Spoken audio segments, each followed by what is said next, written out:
Hi, and welcome to the Unfertile to Unfiltered podcast, a space where we talk honestly about infertility, motherhood, and the wild, beautiful, heartbreaking, and hilarious journey of being a woman. We're your hosts, Simona and Vicki, two friends who have walked through IVF, loss, exhaustion, joy, and everything in between. We started this podcast because we know what it feels like to search for stories that sound like yours and come up empty.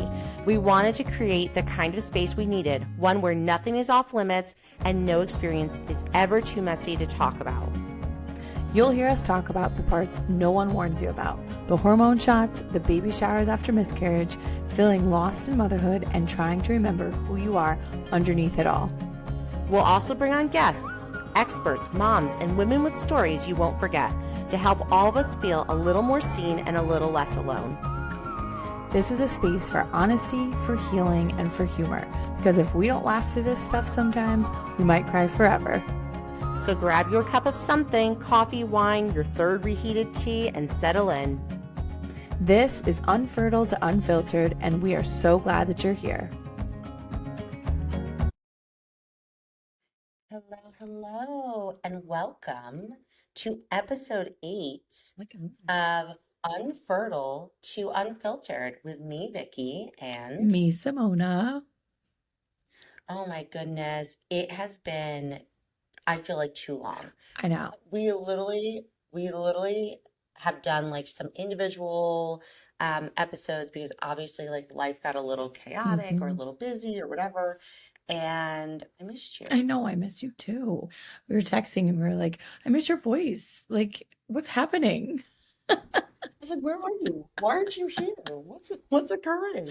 But I have to say, like, I listened, and if you guys haven't listened yet, please listen to the recent episode that Simona put together in the chaos of her very busy life right now, because she rocked it, and I was very impressed and proud thank you. of your fabulous tips for us all. So if you haven't given it a listen, please give it a listen.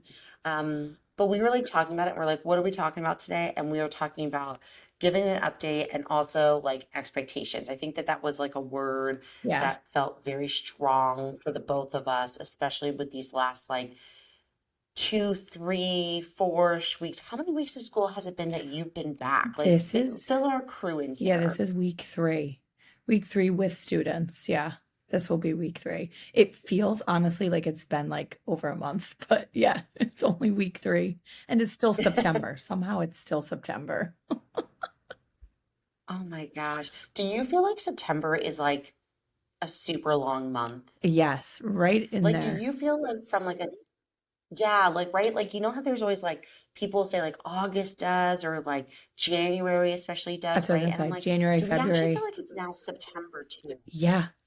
Remember there's like memes where it's like every day has like 31 days except for January and February. Like at least for teacher memes, that's what it is. Like it just feels so long. Totally. It's just like the back to school rush is just overwhelming for everybody.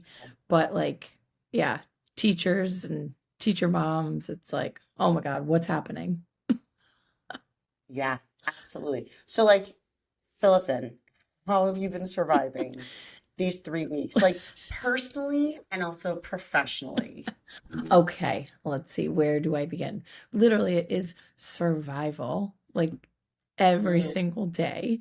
Great. As a mom, it's literally our brains have like so many freaking tabs open, and you're thinking about what this one needs, what that one needs for lunch, for snack, for homework, like unpacking backpacks, checking folders, checking that they did their homework. Like my son is now in band and he's doing the saxophone, which is, if you follow me on Instagram, I can't. That's actually incredible. I'm impressed. When he was saying he wanted to do the saxophone, I'm like, oh God, here we go. Here we go. But I mean, he is so cute. He loves it and he's actually not terrible. So like, I was gonna say, does he have talent? Is there some talent there? Because there are some You kids know? that pick up like these instruments and you're like, oh, you're like actually good and I could like vibe with this right now, Yeah. right? But like there's others that you're like, please stick to your day job. Like I don't know what you're doing, That would be but I me. need you to stick to your day job.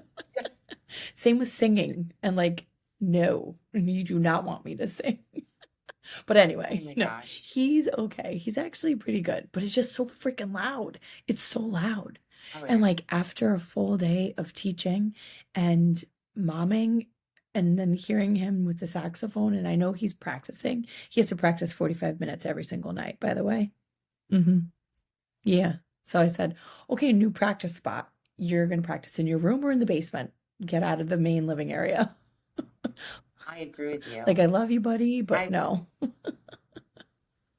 Oh my gosh. And like so okay, so he started band, right? Hmm. He's like, is this like real band or is this And like so it's fourth this grade. is like real It's fourth grade. It's like okay. intro to all the instruments. And so I guess they have like group lessons of like all the saxophones practiced together, all the trumpets practiced together. And then like later in the year, they'll all get together and then they have like a spring concert. So it's kind of cute. I know. I actually love that It's for so him. I cute. love that for him. I know. It's been like a pretty exciting week for him for that. He got it on Monday. He couldn't stop talking about it.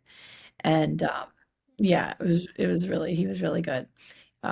So but yeah, so like that was Monday and like the first full week this past week, and we talked about this too, like in our last episode, where it's just planning and prepping so that the week kind of Yeah. goes by as smooth as it can be. But it's like by Wednesday night, you're getting home and you're like, I'm unpacking the backpacks, I'm doing all the things, right? Cleaning up, washing all the stuff from their lunch boxes after I make the dinner and everybody eats and clean up and whatnot. And like my husband is working this semester, Monday, Tuesday, Wednesday nights. So, and it changes. Yeah. So, like those 3 nights, he is not there for pickup after school. He's not there for dinner. He'll usually get home. Some nights he'll get home like right before bedtime. And then there's other nights where he's not there for bedtime and he comes home like really late, like 11. So That's a it's lot. a That's lot. a Yeah, lot. it's a lot. It's a lot. And like so they're at aftercare because Tuesdays I have meetings for work almost every Tuesday. Um and so it's a long day for them too. So I pack all the extra snacks. So like my tabs in my head, I'm like, okay, they're going to aftercare. They need, at least 2 extra snacks until I pick them up. Usually I pick them up by like 4:30, 5 o'clock. So it's not terrible, but I mean, they've been at school since 8:30. So it's a long day, you know? Um, but yeah, so waking up early, that's why I have to get in my workouts in the morning because by the end of the day, everybody's tired. There's so much to do, you know? So, Yeah. um, dinner time, clean up, and check folders for, you know, any flyers or letters from teachers or, PTO. And Isabella will do a good job like unpacking her folder and showing, look, mommy, look what I made. And, Tyler could care less, but so it's so cute. Um, but yeah, and then it's like, okay, now pack the lunches and get ready to do it all over again. Yeah. Because, Yeah. you know, You'd sent me a text recently where you were like, I'm beat, I'm exhausted, and you're like, but I'm probably doing a lot of this to myself. mm-hmm. Which I think is why like the topic came up a lot for both of us of like expectations, right? Yeah, And the different expectations that like we think maybe people have of us, that we have of ourselves. Um, for sure. I'm trying to think of some other like that maybe our partners have of us, like all those different areas, right? And I think when you look at your expectations, when you start the year, and as like the weeks continue on, like how does it change or how does it does it shift? Or do you think that like even with starting out and it's only been three, going into 4 weeks, that you're like, I need to shift these expectations before I burn out. So like talk Yeah, to me a little bit about for that. sure. Yeah, when school first started, I'm like, yes, I am going to be on my A game. I have everything prepped. I have everything ready. And like, I'm continuing that. And I'm like, okay, I'm going to get everything ready at home. I'm going to try my best to get all my plans and everything together at school and just hustling, hustling, hustling. But like, after this past full week, like Friday, I was trucked. I mean, because then you not only have like the events that I have at my school, but then my kids have their own events. And so there was Yeah. two back to school nights this week. So and I had a meeting on Tuesday. So there was a back to school meeting, back to school for my daughter on Tuesday after my finished my meeting at work. So I jet over there, had to have my father-in-law get the kids off the bus because John was working. And Tyler also had baseball practice. So then a friend brought Tyler to baseball practice. When I got home from back to school night, quick picked up Isabella, changed, and went to meet Tyler at baseball practice. So that was like one day, and that was only Tuesday. And then Wednesday, I had his back to school night. So, like, and then Friday, there was another PTO event. So, like, a full week of working full time and events. I like by Friday, I was like, oh, okay, I have to adjust these expectations because I can't keep giving 100% to every single part of the day or of the week. Like, I'm not going to make it. And I think a lot of teachers, burn out very quickly with those expectations or with the workload too. Um, so, you know, I think by like Wednesday or Thursday, I was like taking a deep breath at home or in my classroom, and I was like, okay, like Yeah. I need to just breathe. It's only the second week of school. Like everything is gonna come because in my head, I'm like, I need to do this, this, this, and this. And then at home, I'm like, I need to do this, this, this, and this in order to be on time, get everything ready, and have everything run smoothly. By like Thursday, I think I was so shot. I didn't make all the lunches at night. So, like Thursday morning, I was like, okay, I'm just going to wake up a few minutes earlier and finish the lunches. But I'm like, I feel myself starting to burn out, so I have to adjust. I cannot expect to be going, going, going and doing all the things, like it's gonna have to just slow down a little bit. Like, I Yeah. mean, it's not in my nature to not give my all or do my best, like at work, especially. So I just that's probably a weakness a little bit. Like I need to just chill and do a little bit more of self-care, maybe some meditation, things like that. Um, because Friday night came and I was like, all I want is a glass of wine and pizza and my couch. Which is not bad things to No. want, right? Especially on like a Friday night. But you sit there being like, is this going to be every week? And Right, ultimately, what does this then lead towards when I'm especially trying to maybe have a certain lifestyle right. or, be mindful of like how I'm coping ultimately, right? Hmm. Like, I think it's very easy for people to kind of sit there and be like, I had a bad day and now I'm having like a glass of wine or I'm doing this or I'm doing that. And it's like, okay, like totally fine. I totally don't judge that in any Yeah. way. I think the biggest thing is, am I using it because I enjoy that glass of wine and it's like tastes good with my pizza and all the above? Or am I doing it because like I am so burned out and now I'm like having to cope, right? Yes. And that's, I think, a big difference. And I think, especially with women, yes, men too, but I hear it all the time, right? Like, yep. And then I had those 2 glasses of wine, and I'm like, okay, like, totally hear you on that. But like, that is really kind of like the band-aid, Yes. right? It's the band-aid versus actually addressing the ongoing pressure or stressor, Right. right? And how to shift maybe those expectations so that you have a little bit more like breathing room.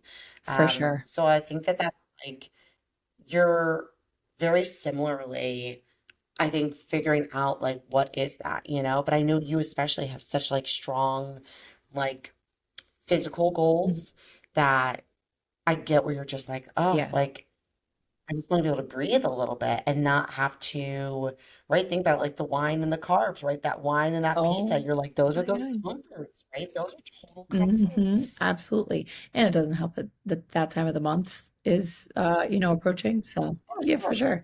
But Sure. you're right. Please. Like Yeah. 100%. And as you were saying that, I'm like, why did that shift? Because I don't really drink like that much, like at Yeah. all.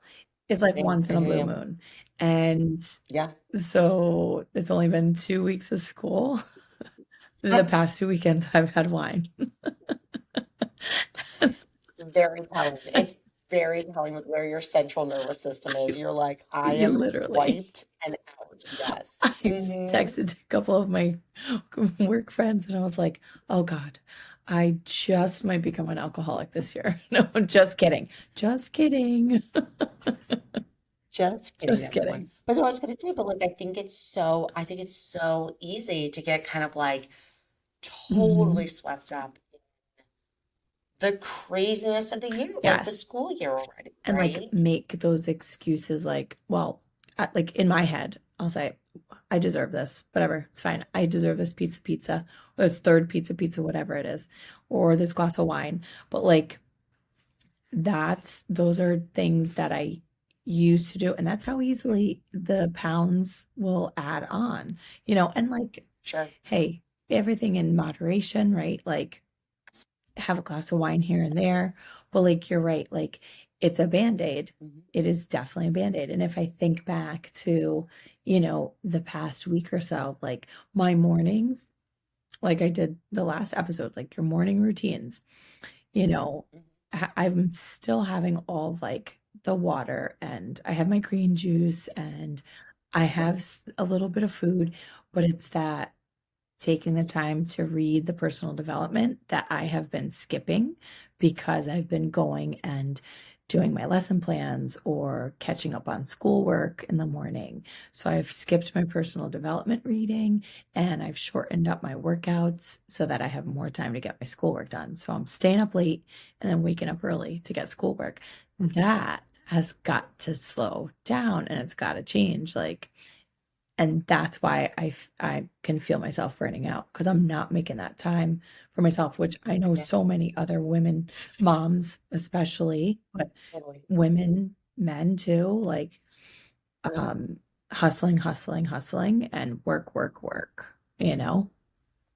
Like, no, I hear that. I think that like even for myself, right? Like not a teacher, this I would say is like our busier time Yeah, in the therapy world, probably not so much for me, but the practice as a whole, right? Where we're getting more referrals for like teens and kids because school's yeah, back in and things that I think parents were maybe acknowledging or identifying over the summer in regards to some of like their kids' patterns or their teenagers' like emotional struggles, I think was is always like a big motivator and an initiator for getting them into therapy, right? yeah, So it's like even though I might personally not be seeing more clients, I mean, probably a little bit more so, but the practice as a whole is getting in so many more referrals. And like that really falls onto my shoulders to say, okay, I need to now schedule this. I need to make sure that things are in check, and figured out for the clinicians to make this easy on yeah, them. And so just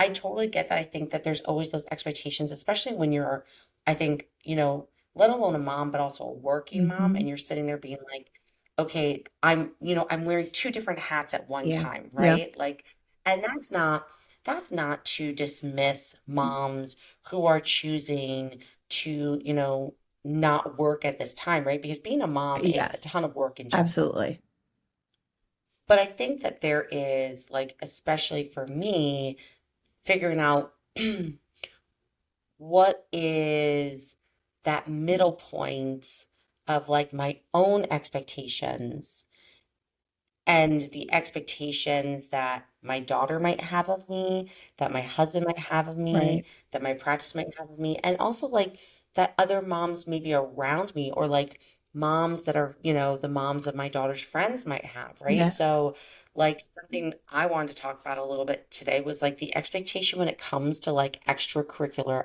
Yeah. activities, right? Because my daughter goes to school Monday, Tuesday, Thursday, Fridays, and then does gymnastics on Wednesdays.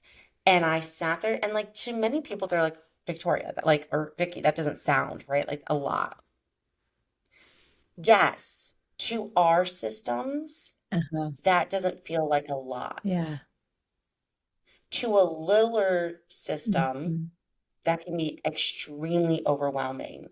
And it didn't really hit me until the other day when I said to my daughter, "Hey, we got to get going. We have to go to school." And she literally said to me, and like this is a harsh reality of like she will go to even more school next year and all the above, but like she literally said to me, "Ugh, I just want to stay home and play a I little." know.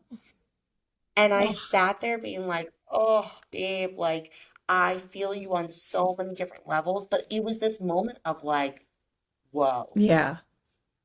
what? Like, and granted, she's little, right? I recognize that she is little. She's only 4. We got through like the season of birthdays, both you and I, right? Like, Right. because our daughters are so close in age, well, in date at least, right? Yeah. And so I found that like really profound. Yeah. And I was like, what are many of us as parents doing when it comes to our kids and their central nervous systems at a Hmm. young age already, Yes. right? Like, how many times do I hear my friends who are like, my kid is in this sport, and then we do this activity on the weekend, and then I sign them up for this, and then they're saying to me in the next breath, like, they're exhausted, they're, you know, more grumpy, they're a little burned out, all the above. Like these are the kids. These are not even just the parents, Yeah. right? And so I don't know. I'm intrigued to kind of hear your perspective on that because obviously you have 2 kids. I know you have them in different activities, but like, s- I don't know. For me, from a professional and also a personal lens, I feel like sometimes we're doing too much. I absolutely agree. Absolutely agree. Like, okay, where do I begin? First, with like my own children, we, this week, they actually said the similar things. Like, Isabella was like, by Friday morning, she was like, "We have to go to school again." I'm like, "Yeah, I know." And like, I know. it's long. And Tyler said the same thing. He's like, "Mom, I'm just so tired." I'm like, "Dude, I know." And I'll tell my students too, like, guys, I am just as tired as you. I just want to rest, but we have to be here. My job is to teach you. Your job is to do your best. And that's it. And like, I try to say the same things to my kids. Like, obviously, if they're sick, that's different. But I know they're just tired. And it's the first full week of school. And they're getting into their routines and their habits and kind of building up their stamina for a full week of school. Like, it's a huge adjustment. Like, so like Isabel's in kindergarten, Tyler's in fourth grade. Fourth grade is a big year.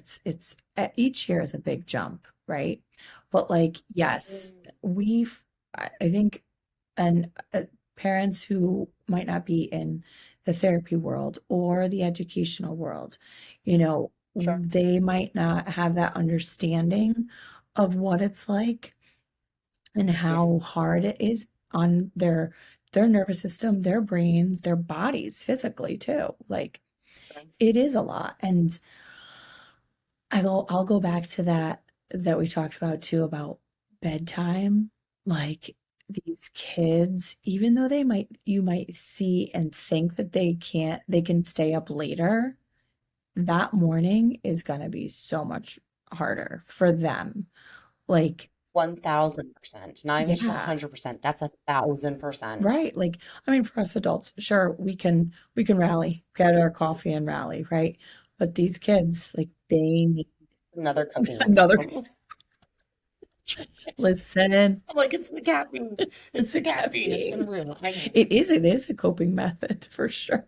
It is. It is for sure. For sure. But yeah, like, I mean, Tyler will get mad when I say, okay, it's 8 o'clock, it's time for bed. Like, Mom, it's only 8 o'clock. I'm like, dude, sorry. Like, he will wake up, like, they have to be out of bed by 7 o'clock the latest. Like, that's pushing it because we have to get out the door by 7:45. And I know so many other families like have to get out the door either that time or earlier. So, which is so rough. So, like, getting to bed at an earlier time is so important. But if they have sports during the week, which I know, like, so like my kids, Bella does not have soccer during the week. It's only on Saturdays. Tyler has one practice during the week and then one game on Saturdays, which is a perfect amount. But that's baseball, that's fall ball. It's not football, it's not any other sport that's going, it's not soccer for at his age group. I don't know what practice is like, but I know football. Some of his friends are in football. Their practice during the week, I think, is 2 to 3 hours, Monday, Wednesday, Yep. Friday, 3 days during the week, Yes. and then it's all day Sunday, something like that.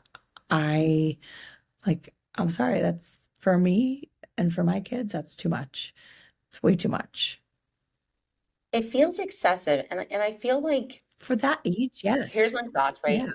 Yeah, that football, I think especially, right? And I get that like fall ball and things like that, especially depending on like your child's age, it all differs, Yeah. right? Like they might not have too many practices during the week, and I can totally respect that and get that. We made a very like conscious decision as like parents. We had had my daughter signed up in dance in the past and like probably last year. And we pulled her after like 2.5 months because we were literally sitting, we would be there at her dance class. She was not really engaging. And it was Saturday mornings at 9 a.m. And I was like, what does she really need for her system is not to probably get up and go to dance and have another day that she has to be out the door for 9 a.m. True. And like, I think it's a balance. I've had people say to me in response to like my perspective or opinions, especially when it comes to like, kids and their central nervous systems. I mean, listen, parents don't want to hear it, right? They don't want to hear it, but I'm going to say it. I've worked with kids in the past. I consult with the clinicians now. The amount of activities that these kids are all involved in right now is bananas. I mean, it's so Yep. excessive. It I get the balance of wanting to figure out what interest your child has. Here's a really cool concept though, right? Your child has the rest of their life Yes. to figure out what their interests are. Hmm. And I get it if you're like, I have grand ideas or dreams for my child to like go, and play, scholarship level soccer and then go on to Yeah. like, Yep. a professional level. I can understand that certain people have dreams and goals for their kids. Um, or maybe for financial reasons, they're like, that's the way that they're going to have to get to Yeah. college. Like, I can respect that. But I know as well, like for myself, there were things I was interested in high school that have shifted or changed since I am now an adult woman, right? And we're constantly like ebbing and flowing. And I love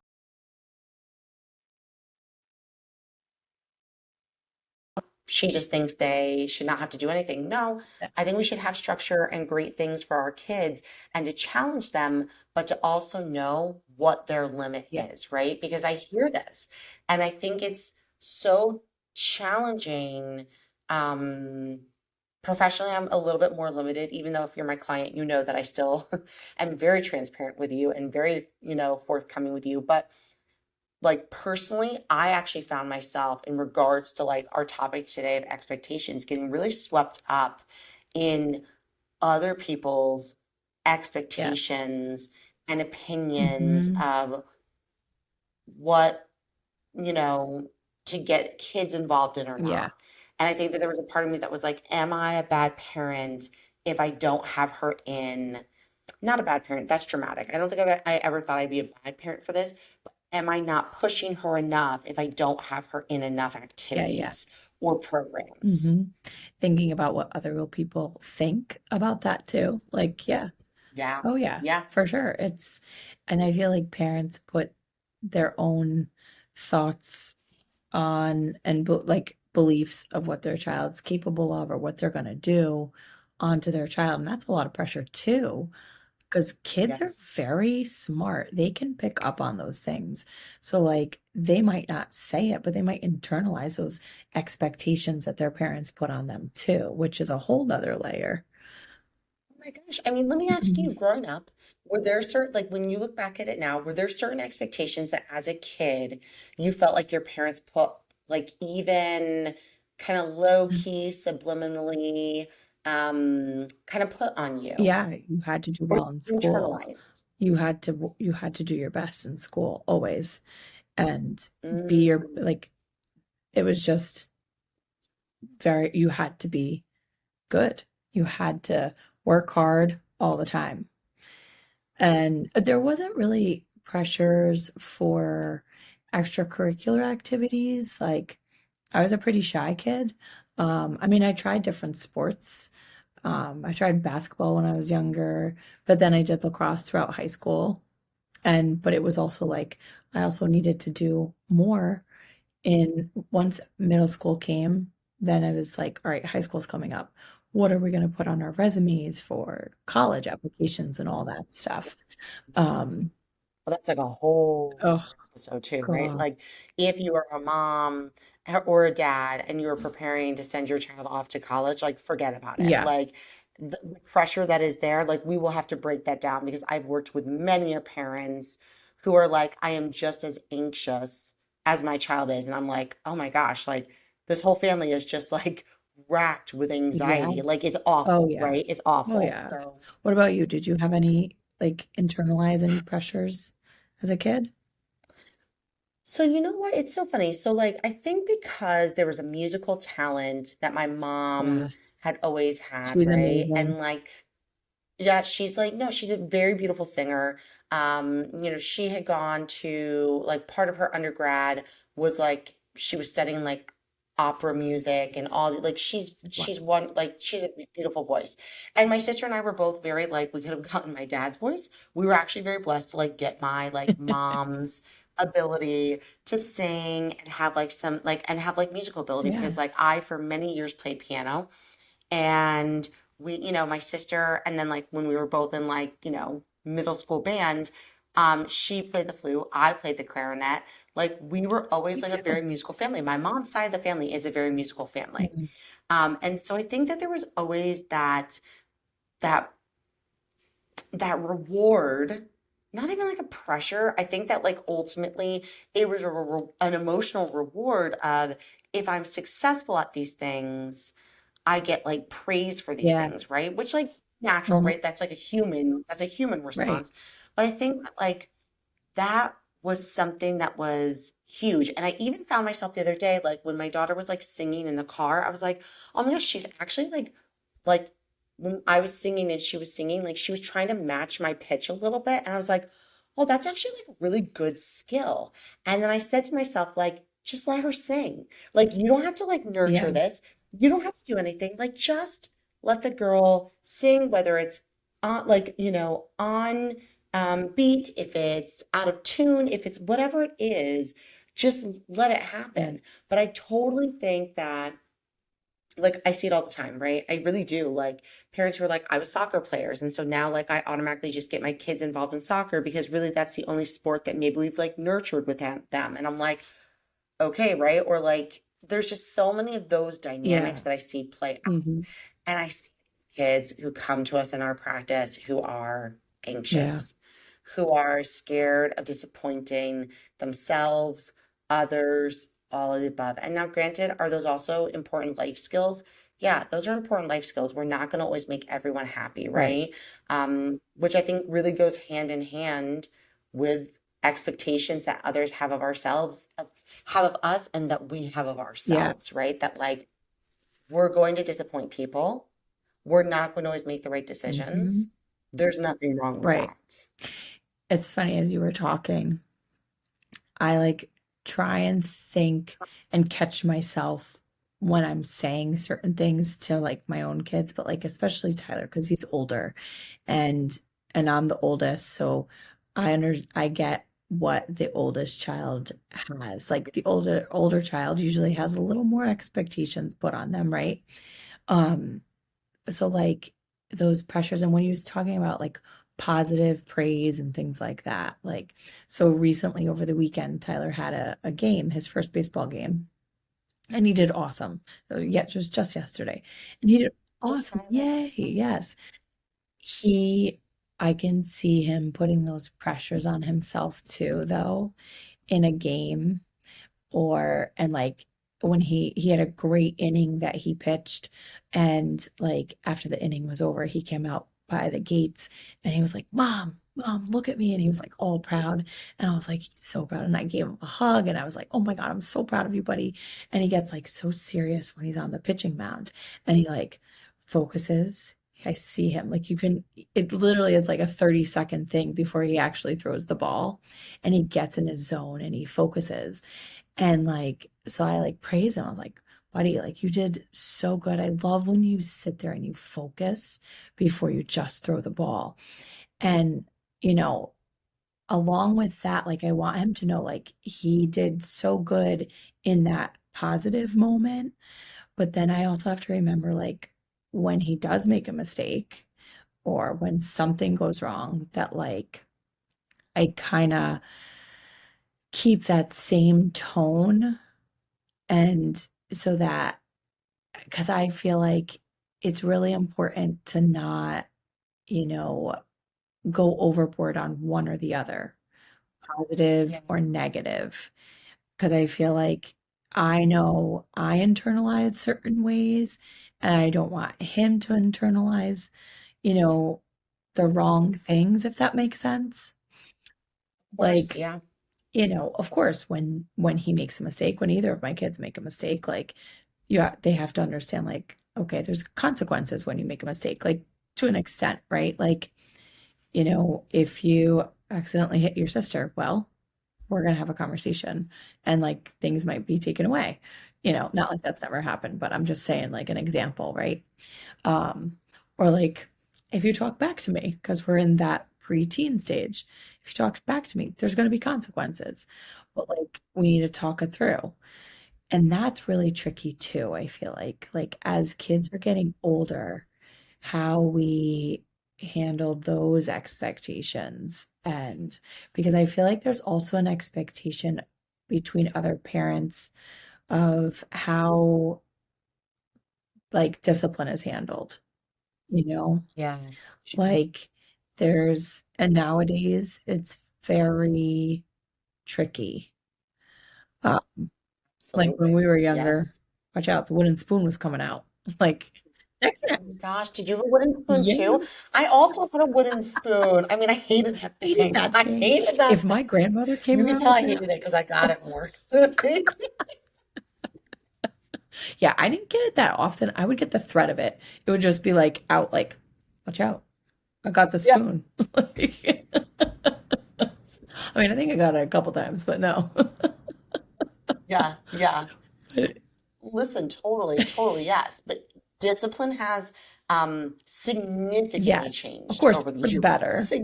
But Significantly. like, Hmm. there's different extremes. Like, you know, some parents don't discipline at all and let their kids do whatever. So expectations with that is, and I see it in the classroom too.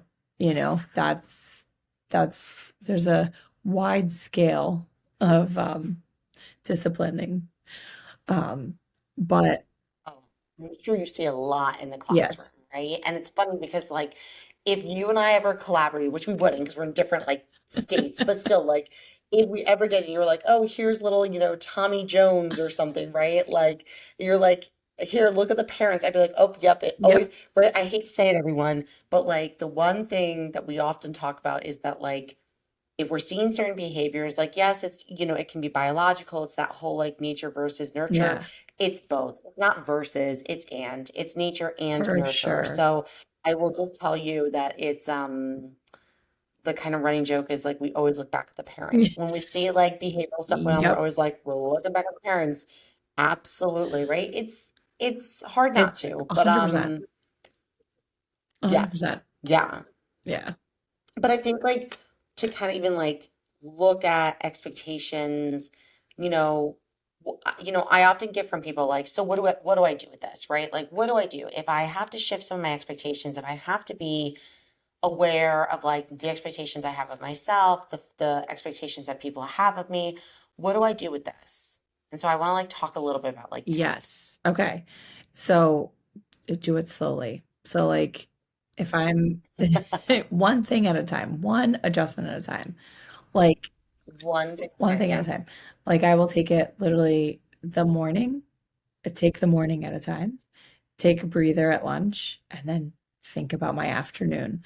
Or like when I'm changing my expectations as the weeks go on, I'm like, all right, what is priority like today? Like, what has to get done right now in order to have a smooth day tomorrow? Like, there's always going to be 1,000 things on the to-do list. I know. So, like, what is the first thing that has to get done now? Let's pick Yeah. the top three. Okay. And everything else, wait till tomorrow. You know, like I always have sticky notes on my desk at home and at work of lists that I have to get done. So you just have to prioritize pick top two or top three things for today and move on to the next day. Tackle the rest of the list tomorrow. Um, Yeah. you know, for that because there's always going to be the list. You're always going to be adding to it. Like that's just the way life is as a busy working mom. So you gotta just adjust, but and also like make that time and myself included. I have to make that time in the morning for myself only. And that work will get done at work or at night. Like, if I have to Yeah. do some grading Yeah. papers at night on the couch, fine. But the morning has to be for me. I'm going to try that. Although my computer is still open downstairs. Especially for you, you've always been very like authentic and vulnerable about the fact that personal development is really huge for you. And when you said it Yeah. even earlier in this episode that you're like, I haven't been doing as much of it. I'm like, girl, but that's like your like soul food right there, Yes. right? Like that's important for you and that's like nurturing for you. So I agree with that. It's like when you can compartmentalize a little bit more and say, like, how do I just look at certain things, Yeah. moment by moment throughout the day, it doesn't feel so overwhelming. And I Right. think that it can also hold us accountable to our expectations. And I'm going to add to this as well to say, like, we need sounding boards. Yeah. Okay, like what I mean by that is it could be your therapist, it could be your best friend, it could be your parent, your mom, your dad, Hmm. a sibling, your neighbor. I don't care who it is, Yes. but we need a sounding board to sometimes run these expectations, even if you don't identify it directly as like, hello neighbor, Johnny, these are my expectations for the day, Yeah. right? Like I'm not saying that, right? It's more so about acknowledging though are these expectations that people have of me or that I have of myself authentic and uh and ultimately like who I want to be, Yeah. right? Like I think that's a really big piece. Yes. And sometimes when we're in our own heads and we're just going through like the lists upon lists upon lists Yes. or the activities after activities, we need to be able to sometimes pause and run some of these perspectives or, you know, pressures that we put on ourselves or that others are putting on us and say, like, is this like legitimate though? Right. Like, is this like really who I want to be? Is this like who I want, what I want for my child? And what I'm going to say, especially if you are a parent and you're listening to this, your kids, if they can communicate with you, right? And then when they're younger, right? Like my daughter being 4, she might be able to talk clearly to me. I understand that sometimes she doesn't always understand what I'm asking her, though. But I think that there are ways to tap into our like conversations with kids and say, am I really hearing them? Yeah. Am I hearing them when they actually are saying, yes, I can handle this, like, football practice and, swim practice and all of the Right. above? Or are we not listening enough when they're saying, I'm tired, presenting as cranky, Yes. more, oppositional behaviors at Yeah. home? Those are very clear That they are signs that tired. they're tired, but that their system is overstimulated, Yes. right? And unfortunately, we know that if we don't give our kids enough coping mechanisms at younger ages, those very maybe chaotic or overstressed central nervous systems become teenage nervous systems, become adult nervous systems, and that's when we see a lot of like the anxiety, the depression, the perfectionism, etc. And Yes. so I really don't think your child, unless they're extremely small and you're doing these activities with them, like mommy and me, like gymnastics or mommy and me dance, like that's different, right? Like that's a very different thing versus like, hey, they're doing a gymnastics or a dance or a soccer Yeah. or a baseball by themselves. And so, like, yes, we might have to be their chauffeurs or drive them to these things. And obviously, we want to be present for those activities to see how awesome they're doing. But there's nothing wrong with ever asking your child, does this feel like too much? Yes. So agree. You And like know? truly listen to them. Yeah. Yeah. Yeah. Like it's very important. But yeah, like I feel like too, like you said, how when your kids are cranky or talking back or just short with you, like for sure. And that's happened Yeah. before, like, this week. Like that is the sign that your kid needs a break. They need a breather.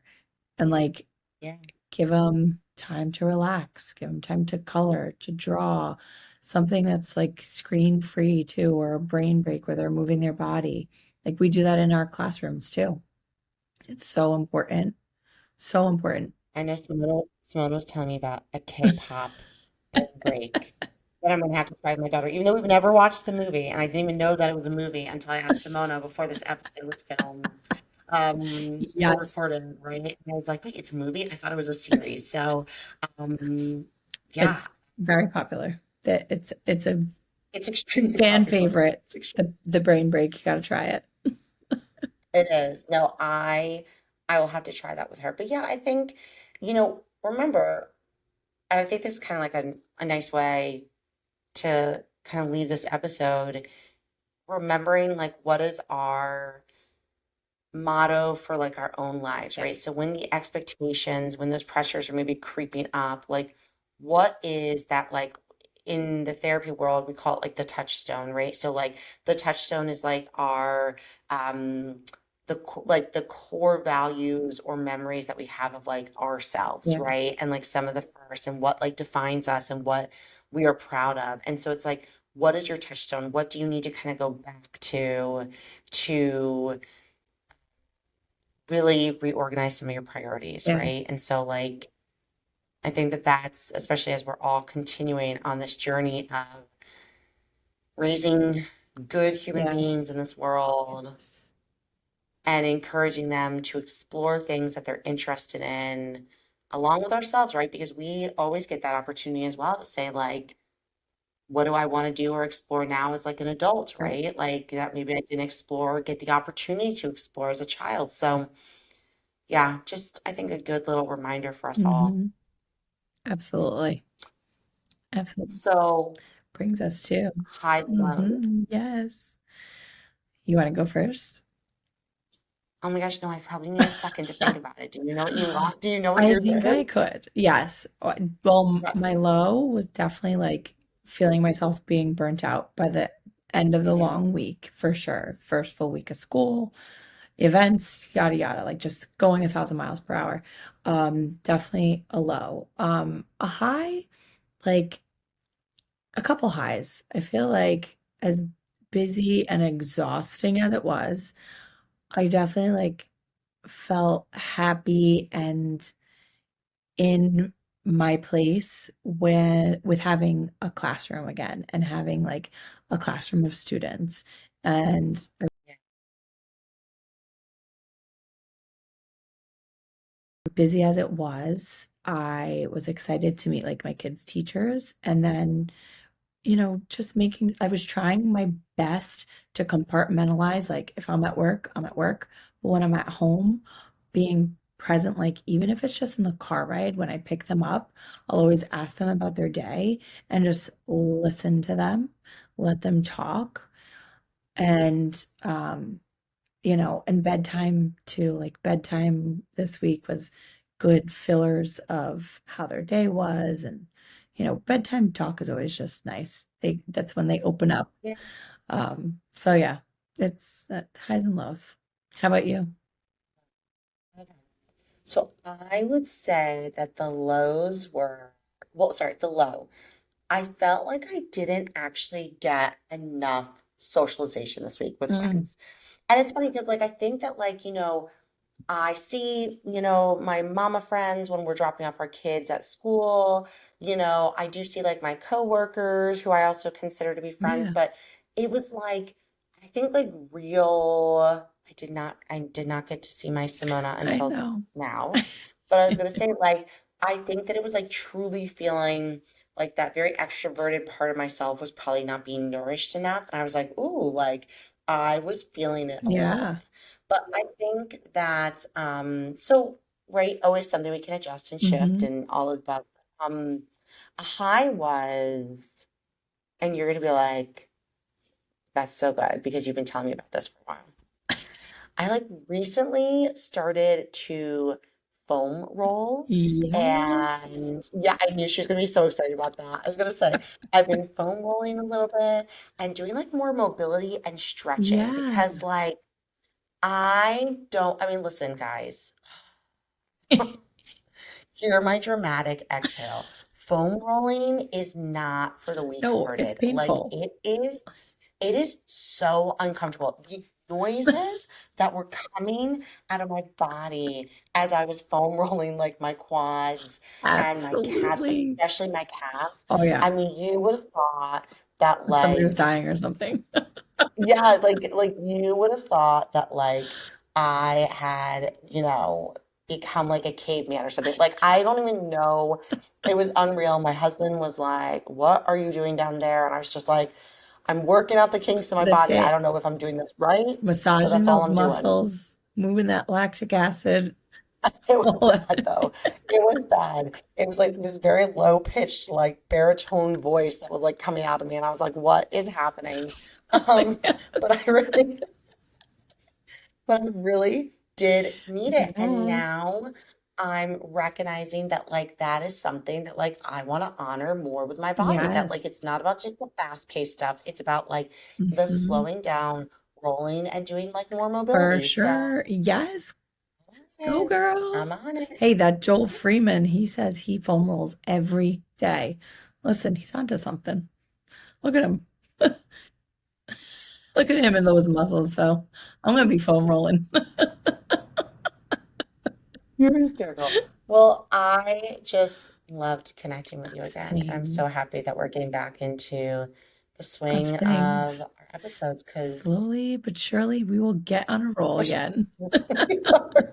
We are. Listen, I have to tell you all, we actually kept it going. We Like did. every week, you guys had one of our beautiful voices to listen to. So that is a win for all. But why don't you take us on out, Simona? I was going to Yes. Well, say, thank you guys for listening. We hope you enjoyed this episode. And as always, don't forget to check the show notes. You can please follow us at unfertile underscore two underscore unfiltered. It's underscore pod. it's late. It's late. And check out our own business handles, and send us a message, leave us a review. We would love to hear from you and see what you think. Thank you for listening. Bye.